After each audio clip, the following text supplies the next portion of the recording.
Jordan Peterson is a Canadian professor of psychology, author, and clinical psychologist who tackles many social and political issues in the world, as well as personal development with evidence-based psychology. He is the author of the book 12 Rules for Life, which topped bestsellers list with millions of books sold. And today, we're going over Jordan Peterson's rules for success. Number 1. Treat yourself like you matter. Well, first of all, you have to treat yourself like you matter. Because if you don't, then you don't take care of yourself, and you become vengeful and cruel. And you take it out on people around you, and you're not a positive force. None of that's good. So you suffer more, and so does everyone around you. And there's a malevolence that enters into it. None of that's good. So that's what happens if you don't treat yourself like you matter. And then, well, what happens if you don't treat other people like they matter? Well, you lie to them, you cheat them, you steal, you enter into impulsive relationships with them. They can't trust you. That doesn't go anywhere. They don't like you. You end up alone at best, and maybe like incarcerated at worst. Like, that doesn't work. And so you watch the people around you who thrive, regardless of what they say. They act out the proposition that everyone matters.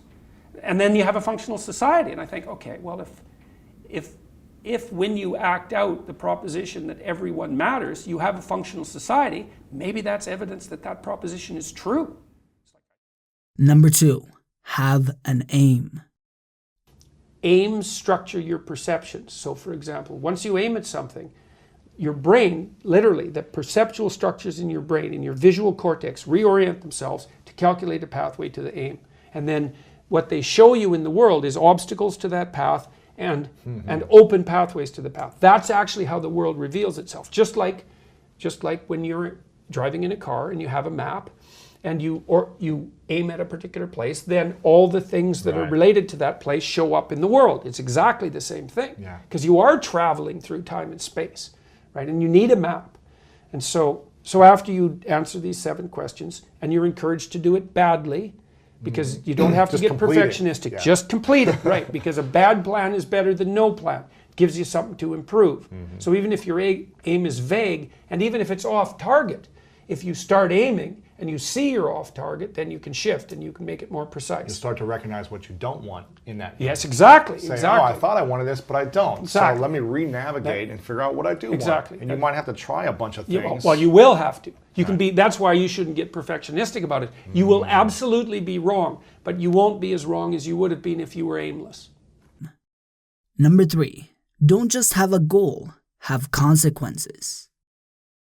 You get to have what you want 3 to 5 years down the road. What does your life look like, hypothetically? Write it out. Write it out. Okay, so then that's the first part. The second part of the exercise, so now you've got your thing to aim at. You think, well, I'm motivated because I got my thing to aim at. It's like, you're not as motivated as you could be because you don't yet have your thing to run away from. Because if you really want to be motivated, you want to be going somewhere and you want to be not going somewhere else. Which typically is a pain, right? Yes, or pain or anxiety. Yeah, some domain of suffering and guilt, let's say. I don't want to feel this anymore. Yes, exactly. Yeah. So the other thing we ask people is, okay, now take stock of your weaknesses and imagine that you let them multiply. You got hopeless and you augured in and things were as bad for you as they could be in 3 to 5 years. What are some examples of weaknesses that people might have? They lie. They procrastinate, they avoid, they're grandiose, they're narcissistic, they're undisciplined, they're nihilistic, they're aimless, all of those things. Got it, right? Victim mentality. Victim mentality. They take the quick way out. They pursue impulsive pleasures. They sacrifice meaning for expediency. They don't take care of their basic responsibilities. They fight stupidly with their parents. They don't negotiate properly with their spouse. They're bitter at work because they haven't said what they have to say. They haven't thought through what they're doing tomorrow. They drink too much. They smoke too much. They take too many drugs. They don't regulate their work out. So there's like, and so everyone knows, man. Everyone knows, and everyone's got a set of weaknesses that they know about. And so, Number 4, develop discipline. What younger people have to contend with, generally speaking, is an excess of chaos because they're not very disciplined. And so you need to, we kind of have this idea that, well, you're free as a child and then let me see if I can put this properly.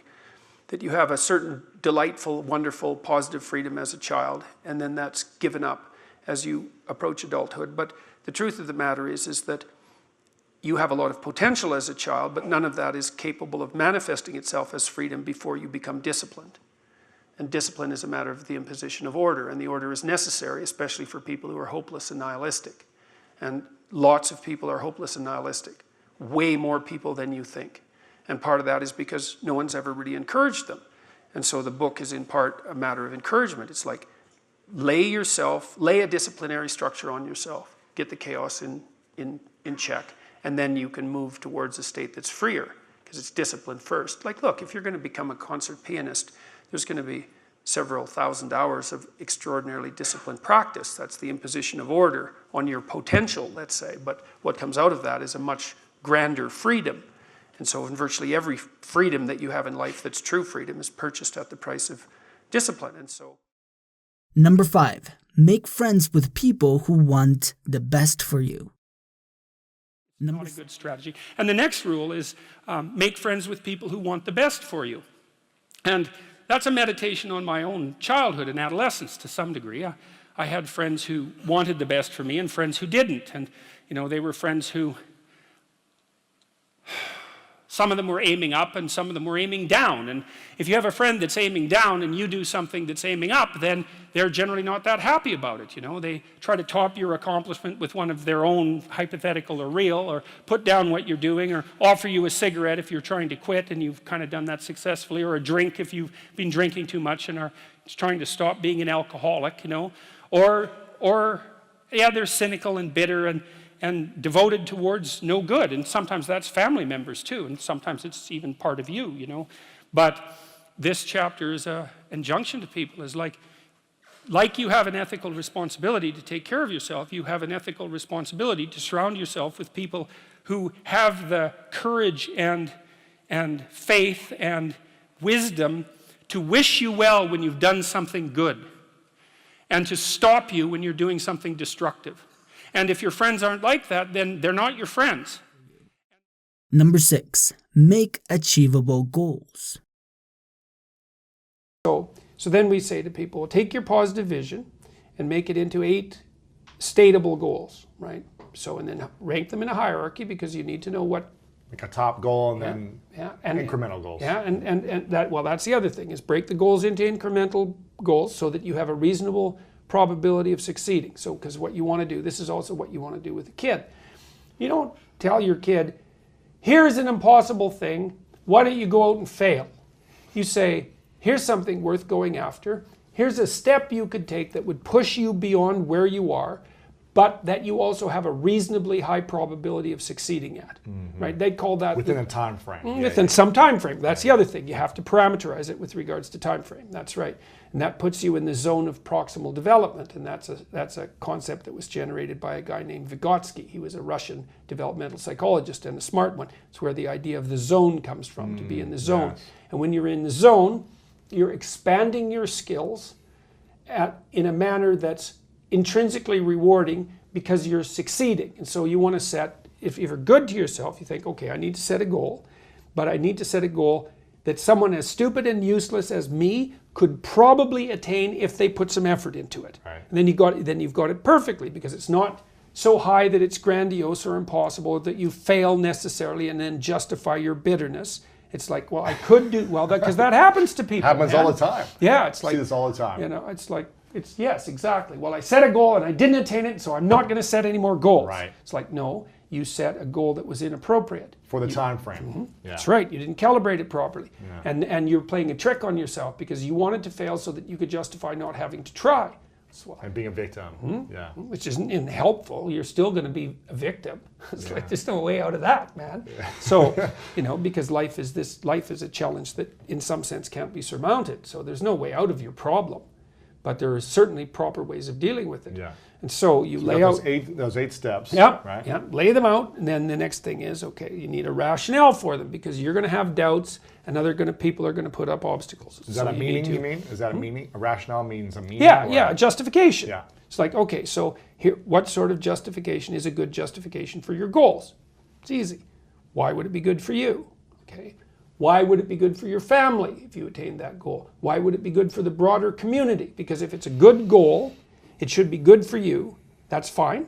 But if it's a really good goal, it should be good for you in a way that's good for other people. Win-win-win. Yes, exactly. And if you're going to decide what your goals are, why not set up the ones that benefit the largest number of people simultaneously? Yeah. Yes, and if you can do that, you should start with your own concerns because you have to take care of yourself. Basic needs first. Yes, put your own oxygen mask on, then put your child's oxygen mask on. Yeah, right. And then you can, as you build up the basis of competence locally, you might develop enough skills so that you can expand that outward. And it also gives your goal a certain amount of nobility. And so if someone challenges you and says, well, why are you doing that? That seems stupid. You could say, I'm doing that because it helps me take care of myself, but it benefits my family, and here's the reasons why, and this is the repercussions out into the broader community.